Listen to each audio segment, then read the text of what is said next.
નમસ્તે, હું જતીન ટંડેલ, આચાર્ય સિસોદરા ગણેશ્વર કન્યા શાળા, PM શ્રી ગુજરાત.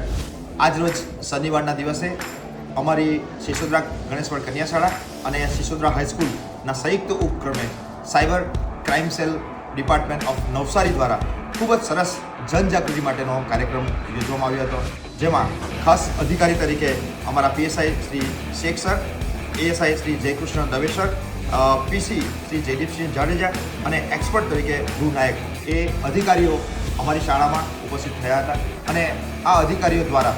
અત્યારે હાલના જમાનામાં જે સાયબર ક્રાઇમ એટલે કે સાયબરને લગતા ગુનાઓ થાય છે, ઇન્ટરનેટ દ્વારા થાય છે, ફોન દ્વારા થાય છે, ફેસબુક દ્વારા થાય છે, ઇન્સ્ટાગ્રામ દ્વારા થાય છે, અને નાની નાની ઉંમરના તેમજ વયોવૃદ્ધ લોકો પણ આ ગુનામાં કેવી રીતે ફસાઈ જાય છે અને એ ફસાયા બાદ એ ગુનામાંથી કેવી રીતે બહાર નીકળવું જોઈએ એના માટેના સરસ સમજણ PPT દ્વારા ધ્રુવ નાયક અને જયદીપસિંહ જાડેજાએ આપી હતી. અધિકારીઓ દ્વારા ખૂબ સરસ બાળકોને સમજ આપવામાં આવી હતી કે સાયબર ક્રાઇમ કેવી રીતે થાય છે અને એમાંથી કેવી રીતે આપણે અટકાવી શકીએ છીએ.